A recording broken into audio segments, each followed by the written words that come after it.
There was a time in this country when we taught civics, all of civics, not just the civics that you can get into a 30-second soundbite, not just the civics that convinces our youth that the status quo is something they need to protect. There was a time when we required for graduation from high school a certain basic fundamental knowledge of how our government works. Now, in today's video, I'm going to talk about two subjects, actually two terms, I should say, and then we're going to go watch a video from, believe it or not, Honduras. Now, the two terms that I'm talking about today are quorum, Quorum, very strange word, but what it means is this. In any voting paradigm, there has to be a certain amount of people present for it to even be counted as relevant. And right now, the United States is teetering on the edge of quorum, which is a great thing in my mind. It's a fantastic thing in my mind. Quorum means the minimum number of persons who must be present in person in order to form a valid meeting. This is the business definition. And of course, there are all sorts of different rules for different groups.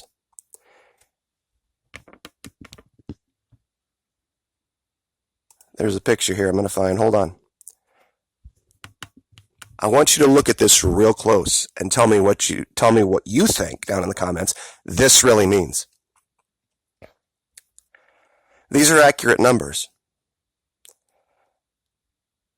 If we could push that dial around counterclockwise a little bit, we could make these RD cycles stop. We could absolutely do it. Now, I know there's a lot of people out there, well, if you don't vote, you're not part of the problem. When our Congress decides to get rid of quorum rules and they give up their right to an abstention on anything, then we'll think about it. But every day in our Congress, people abstain, people vote present, people aren't even there.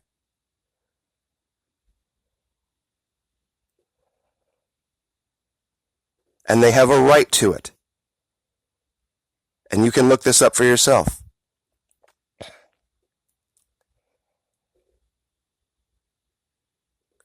They vote. Here we go. The basic principles in Robert's rules concerning abstentions are as follows.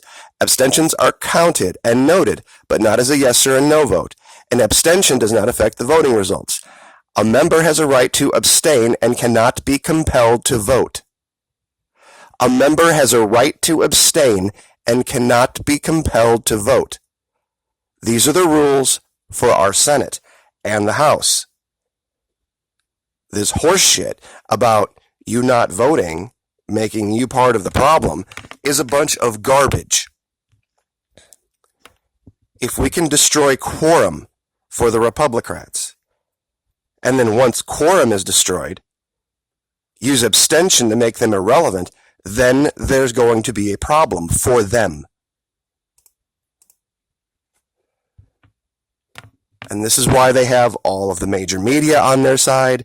This is why they have all of the major websites on their side, trying to push this. They are deathly afraid of our actual civics, the laws that apply inside our own system, being used to destroy this corporate tyranny. Because it's possible. It's very, very possible. If enough people would understand it, and the next time you have a friend say, well, did you vote? I'm like, no, I used my right to an abstention that I learned in civics class to affect quorum in this voting cycle. And if you have to, go online, find a little spot that talks about it, print it up, and, piece of paper, fold it up in your wallet and hand it to them. That's part of the democratic process. Those who decide that, you know what? Not playing.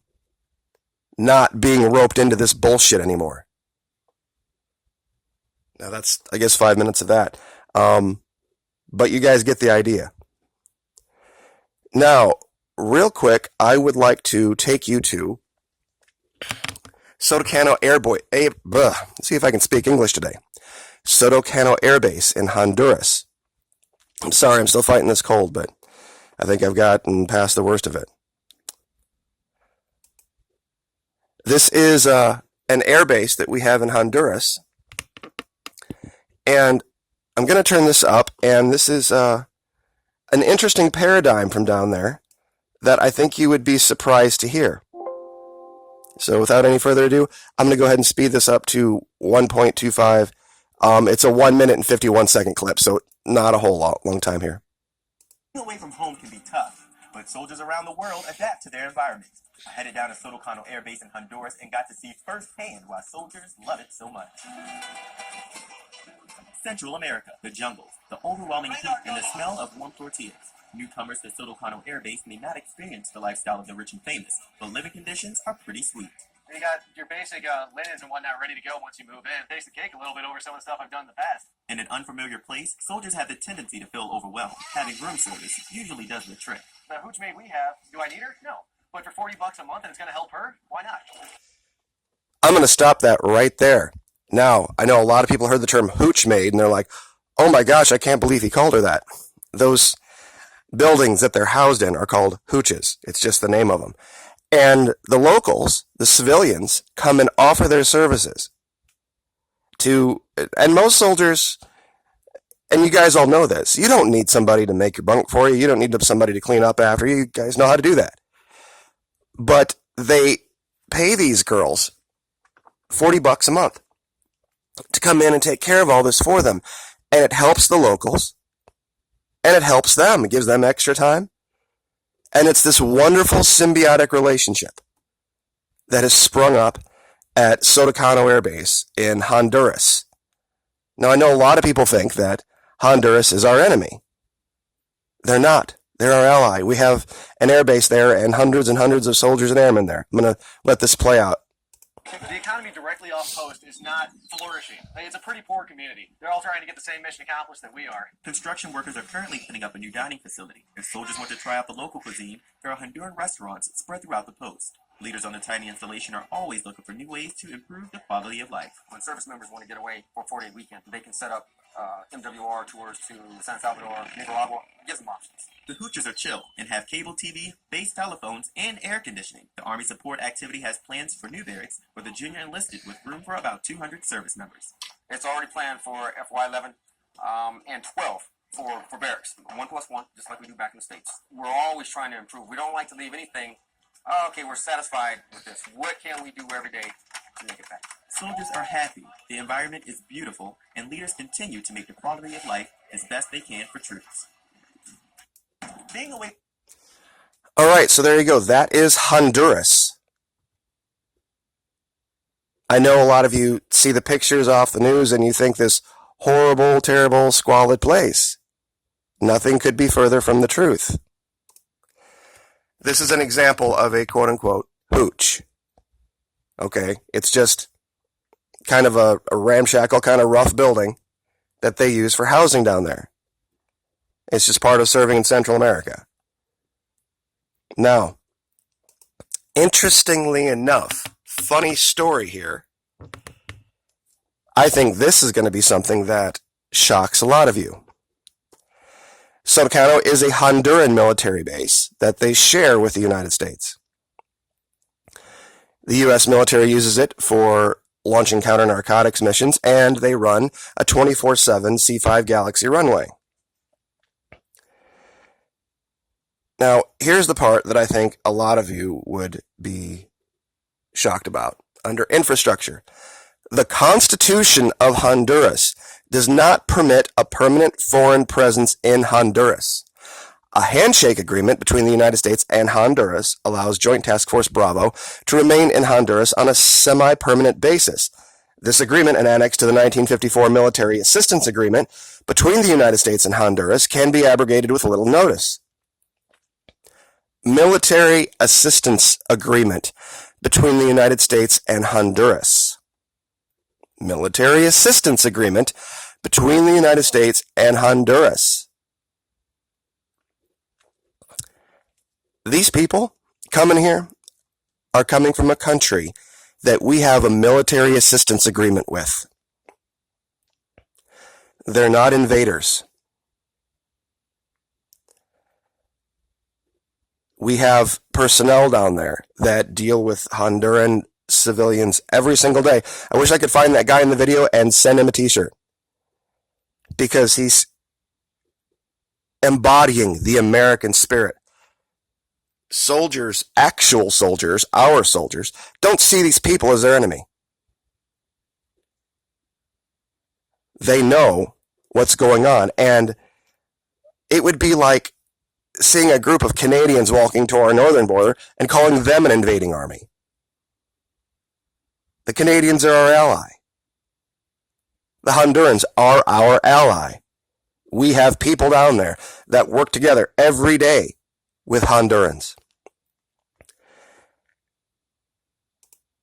And to put a nail in that coffin, this is the Organization of American States.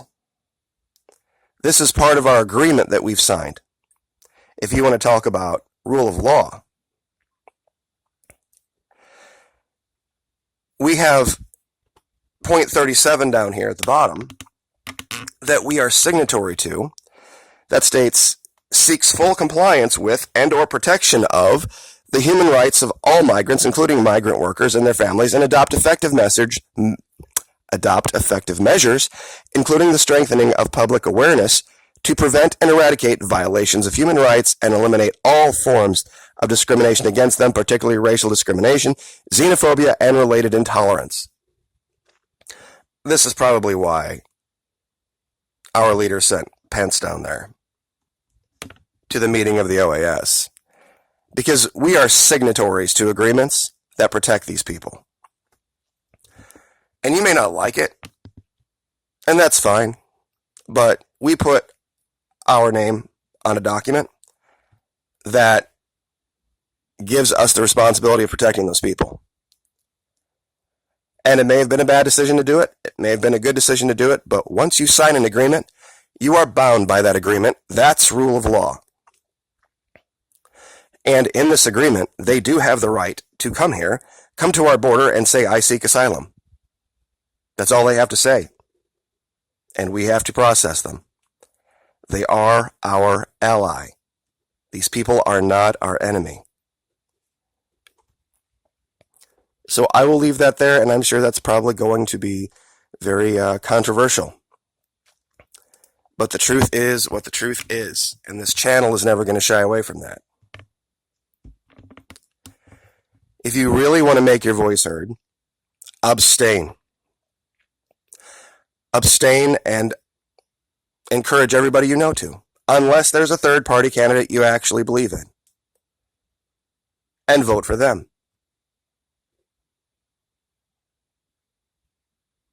Like, share, subscribe.